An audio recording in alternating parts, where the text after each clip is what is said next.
हाय नन्हे दोस्तों, उम्मीद है आप सब ठीक होंगे। जी प्यारे बच्चों, आज हम बात करेंगे एक भालू और खरगोश के बारे में। एक जंगल में दो दोस्त रहते थे, बोबो भालू और फ्लफी खरगोश।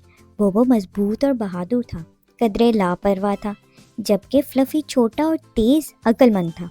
वो तकरीबन हर दिन एक साथ गुजारते थे, जंगल की गहराइयों को तलाश करते और मज़े करते थे।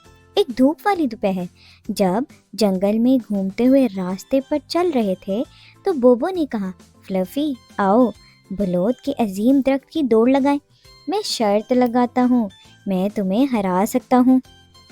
दोस्ताना मुकाबले के लिए हमेशा तैयार रहने वाले फ्लफी ने जवाब दिया, ठीक है बोबो, लेकिन आओ इसे दिलचस्प बनाते हैं। दौड़ लगाने की बजाय देखते हैं कि रास्ते में कौन ज़्यादा बलौत इकट्ठा कर सकता है। हम मिस्टर गुलेरी की मदद कर सकते हैं, इसका मौसम सरमा का ज़ख़ीरा बनाते हैं। बोबो राज़ी हो गया और वो चले गए। हर एक ने ज़्यादा से ज़्यादा एक्रून्स जमा करने की तवज्जो दी। फ्लफी तेज़ी से इधर उधर हुआ, अपनी रफ्तार का इस्तेमाल करते हुए हर जगह एक्रून्स के छोटे ढेर इकट्ठे करने लगा। अचानक बोबो ने दूर से एक बहुत बड़ा ढेर देखा और नाहमवार इलाके को भूलकर इसकी तरफ भागा। वो एक चट्टान से ठोकर खाकर गिरा और अपने जमा किए हुए एक्रोन्स को हर तरफ बिखेरता रहा।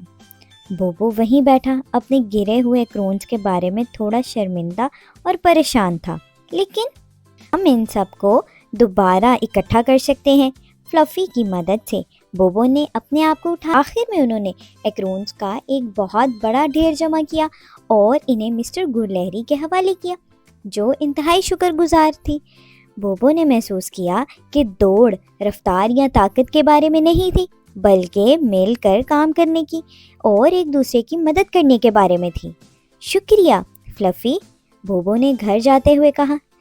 जी प्यारे बच्चों, आपको ये कहानी कैसी लगी? अगर अच्छी लगी हो तो सब्सक्राइब करें, शेयर करें और कमेंट में ज़रूर बताएं कि आपको कहानी कैसी लगी।